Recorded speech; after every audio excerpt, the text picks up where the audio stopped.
Have you been told that you need a knee replacement, but you don't want it? Or have you been told that you need a knee replacement, but you can't have it because of your health? Well, if so, this video is for you. We're going to talk about bone on bone arthritis and knee replacement options. Today, we're going to give you in-depth, detailed discussion about 5 different options that can be able to provide you relief and a bonus option that has a tons of promise. Hi, I'm Dr. Orlando Landrum. I'm a Harvard and Cornell trained MD who specializes in interventional pain, regenerative medicine, and neuromodulation techniques. I've helped thousands of patients be able to get better and be able to get their lives back. Are you suffering from pain? Is it affecting how you're able to get around? Is it reducing the quality of your life? Would you like to be able to do something about it? Well, if so, I'm here to tell you that you have options. And those options don't just include cortisone, surgery, or harmful opioid medications. On this channel, we're going to explain to you in depth and detail cutting-edge techniques that provide value and enable you to be able to get your life back. If you find this video of value, please hit the subscribe button and the like. And if you feel like you want further information about options for pain relief that don't follow the traditional course, continue to follow us on this YouTube channel. Today, we're going to talk about the aspect of 5 options for bone-on-bone knee replacement other than traditional surgery. And those options include a number of different treatments that can provide value. But first, we're going to talk about what's typically told to patients in order to be able to relieve their pain. So some of the things that are being explained is non-invasive type treatment options in terms of lifestyle modifications, meaning how can you take onus, how can you be able to say, this is what I'm going to do in order for me to feel better. Some of these things are phenomenal, and if you're not doing them as of yet, then you need to do that. But many videos will stop here, and we have a lot more for you than just this alone. So some of the things that are told to patients and people is to be able to exercise and find different exercise regimens, which we're going to talk about a little bit depth and detail, to go to physical therapy and focus on stretching and being able to exercise the knee, to be able to look at what your footwear is like and insoles, because it can affect your gait, which can cause you problems, obviously, with your knee when you're up and about and doing different things, and to eat an anti-inflammatory type diet, which you can find online, that helps reduce the overall body components of inflammation and problems with the knee, as well as using appropriate supplements that may be able to give value. Things like glucosamine, chondroitin, and elements like turmeric, which we go into depth and detail on this channel and in other parts of our social network and website.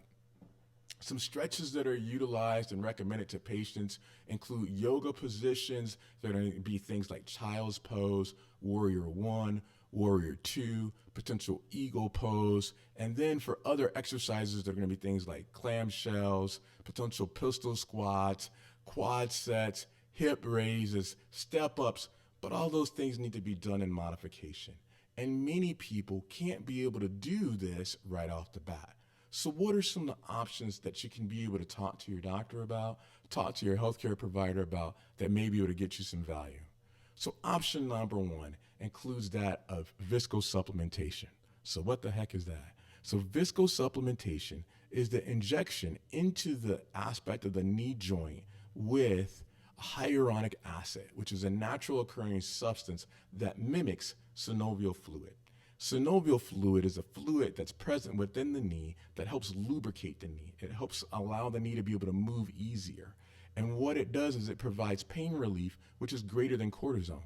What's the value? The main value is that you don't have many of the bad side effects that are associated with cortisone. It doesn't bump up your blood glucose, i.e. blood sugar. It doesn't have some of the other metabolic effects. And its length of action, how long it lasts, is longer than what many steroid treatments are. Steroid treatments might last you maybe 3 months. If you're really lucky, maybe sometimes 6 months to a year, but those are the outliers. This for most part, will last many people as long as 6 months. There are many different variants. There are variants like Synvisc, Euflexa, Hyligan, other options of that nature. But viscosupplementation isn't always perfect. You may need to go to an option number two. So option number two is that of ozone therapy. Ozone therapy is a gas that was found in the mid-19th century that was found to be a bit unstable in terms of its characteristics, but not harmful. As a matter of fact, it was found to have anti-inflammatory type properties that mimic similarities between NSAIDs, so things like Aleve, ibuprofen, aspirin, those type of treatment options. But the upside is it doesn't have side effects. So it doesn't have the issues that can give you a problem with your kidneys or give you a problem with your stomach for having potential bleeds that are going to be present there, or even potential cardiovascular effects where you have changes with an increase in blood pressure and all the different side effects that are associated with that. Another option is that of Coolif, that the brand name for cooled radiofrequency ablation. And so what it entails is no incision, no cutting, no surgery, and quite frankly, only the need for local anesthesia that's given at the site. There's a placement of a number of needles which target the sensory nerves that relay pain to the spinal cord and to the brain. The upside for this potential treatment is that it treats the nerves without the use of surgery, and it provides for pain relief that can last anywhere from 6 months to sometimes a year and occasionally longer. This option is a really valuable option, and it gives relief in about 70% of patients. Another potential treatment option is that of orthobiologic therapy. So it's quite a mouthful, right? But let's break this down a little bit. It's a biologic piece that's associated with muscle and tendons, and for the most part, depending on how your doctor does it, it typically is autologous, meaning it's coming from you. So you don't have the risk for potential infection. You don't have the risk for a possible rejection. So there are different types of treatments that fit within this orthobiologic class. One of which is something that's called PRP, which is platelet-rich plasma. It's been out in the literature for quite some time. It has some studies that have recommended it. It has other oppositional people that have said it's not as effective as it has been touted. But the pure and unadulterated fact is this, is PRP as a whole has not had any side effects that have been harmful, and it has done nothing but be able to promote healing. So quite frankly, it's one of the most useful potential treatments for knee arthritis. However, there are severity grades of knee arthritis that won't necessarily respond all that great to PRP, and so there are other options that are out there. There's a utilization of something called alpha-2 macroglobulin. Quite a mouthful, right? But it's a substance that has two potential roles. Number one, it may be useful in preventing the degradation of cartilage, so it helps slow the potential onset of arthritis. Number two is that it may be useful for those people who have knee swelling to be able to reduce that swelling actually taking place. Another potential option is the use of stem cell therapy. There's been a lot of talk in the media about the appropriateness and not appropriateness of stem cell therapy, but quite frankly, it works. And it works for a number of people, particularly when it's utilized and the patient is evaluated critically, which is an incredibly important and not stressed enough point to really hammer home. There are surgeries that are not going to be effective. There are medications which are not going to be effective if the patient's not the right fit. And in this regard, it's a similar type process where that patient needs to have an optimal pathology, meaning problem that they have, as well as the appropriate therapy that's implemented to try to be able to improve their pain and function.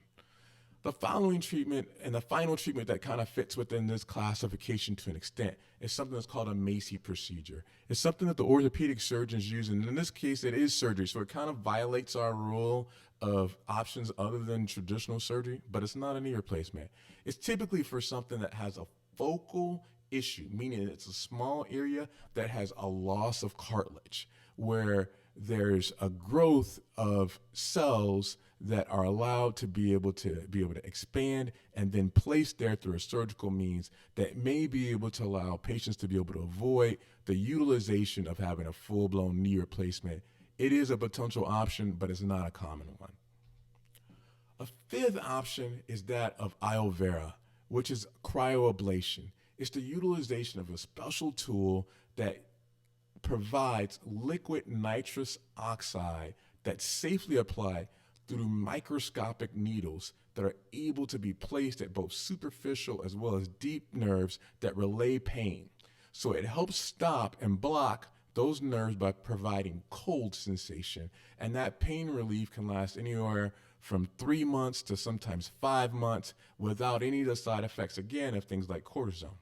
So because you stay in tune to this video, we're going to add a sixth option, not just 5, but 6, that is right now a burgeoning interest of how to be able to relieve pain without knee surgery. And that is genicular artery embolization. It's typically provided by interventional radiologists, and it's a treatment that does require some degree of anesthesia, but it's not full-blown surgery where there are incisions that are made. It typically takes about 2 hours to perform, and the treatment itself is utilized in the following context.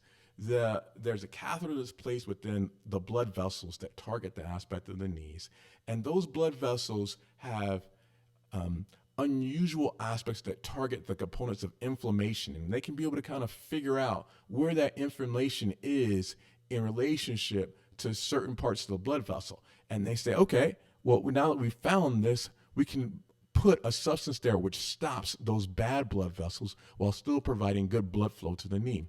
And what that substance is an embolization using small particles. And that embolization means to occlude an artery.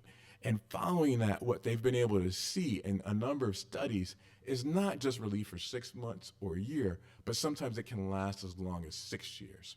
So really innovative and progressive treatment that's out there helping people, which many patients are not given counsel to, are given understanding of. So as we look towards potential options and treatment options that may be able to give value to patients, one of the things that we want to be clear about is that not every patient really gets an understanding of what potential treatments are there other than surgery, cortisone injections, or opioid medications. Please continue to stay tuned to our channel for further information about how to be able to take control of your pain and how to be able to get your life back. Thank you and have a great day.